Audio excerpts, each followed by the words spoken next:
Imagine you are a king that rules over a particular set of land during the Middle Ages of Europe. Think 1000 to 1300. As a king or lord, you have all of this land. But because right now it's just you, defending or utilizing this land is pretty much impossible. How are you going to do this all alone? So you do what pretty much everyone was doing at this time.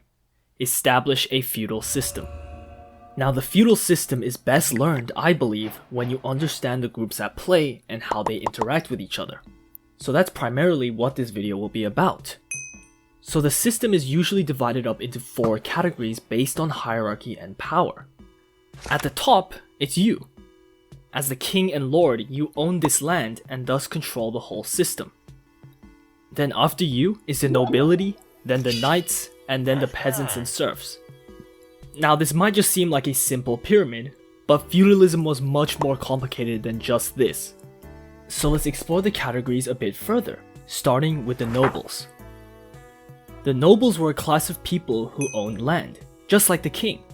The nobles also had their own hierarchy within the class that looked something like this. Why are there so many damn levels? Anyways, to you, nobles are key to ruling your land. Because as cool as it would be to build one huge wooden house on this land that only belongs to you, the reality is the land is just way too big and you want to be able to split it up. So let's say that this area of red wool is your land, and a duke, which is the highest noble rank, approaches you and asks you for a bit of this land. This man, who we'll call Zero, wants your land for his own personal and economic reasons. First off, he can build houses to collect rent from those who live on his land. He can also build his own house there. Now another great benefit is the land provides a way to extract resources and develop his army. So it's very clear that Zero gets a ton of benefits from this. So what do you get then? Well, Zero offers to you his loyalty and a cut of his resources.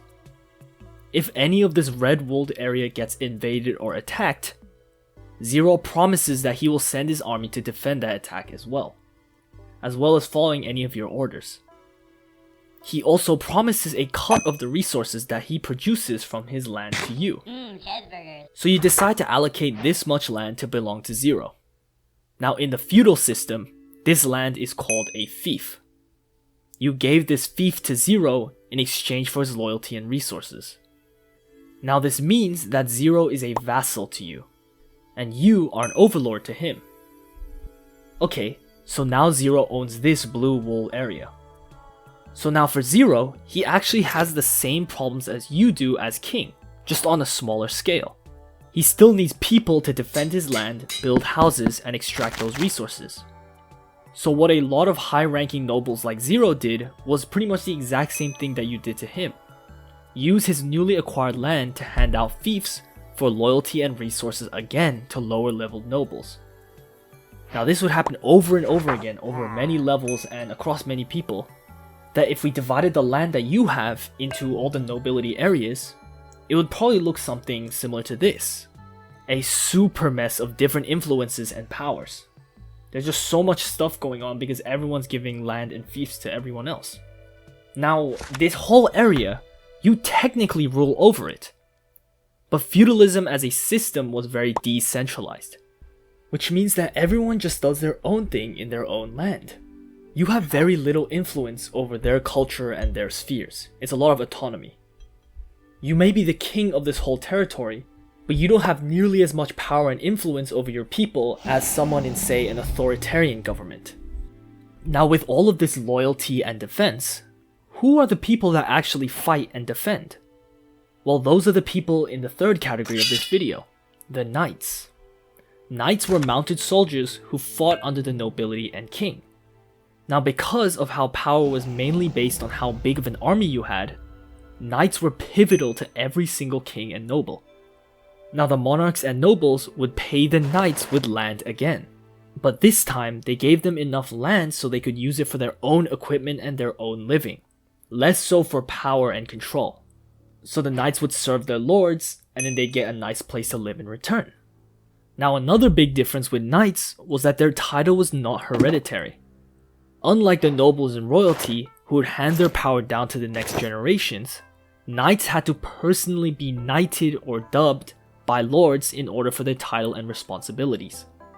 This is where you see the ceremony where the sword is on the shoulder. For this to happen, the knight had to prove himself through rigorous training and performance on the field. So being a knight was an earned title. Now the last piece of the puzzle are the peasants and serfs. These people were the lowest level of the feudal system, and they were the ones who actually produced the resources that the nobility and royalty would owe each other. Let's say that this man named Set is a peasant under Zero's rule. Set would farm crops every day and sustain himself with his own food. He would do subsistence farming.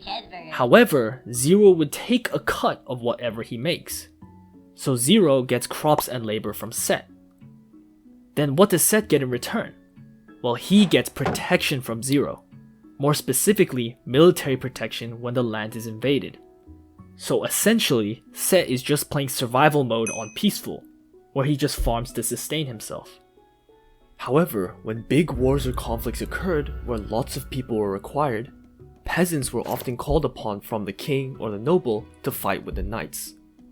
So maybe not fully peaceful.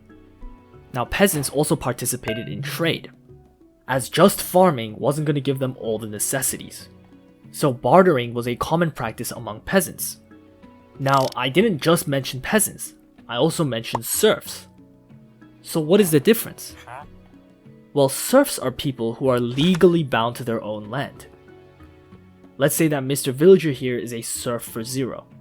He cannot leave the land, he cannot find another job under someone else, and he cannot marry someone else without permission from Zero. It is a highly restrictive legal status, and you have to work your whole life without much chance of moving higher or out of your situation. Now for Set, or a peasant, he has a little more freedom. He's able to leave the land and find another job elsewhere, and is basically a free person, unlike the legal obligations that Mr. Villager has. He has to serve Zero. And that's the basic rundown of feudalism. From the kings down to the peasants and serfs, this system was very common in the medieval times of Europe.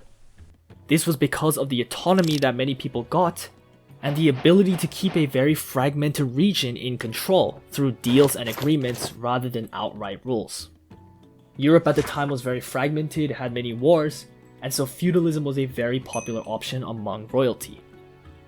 However, with the rise of the merchant class, a class completely outside of the feudal system, and with a huge population decrease from the Black Death, feudalism was mostly phased out in the late Middle Ages. And many countries abolished certain parts of feudalism through the law, such as serfs. And yeah, that's pretty much all I have today.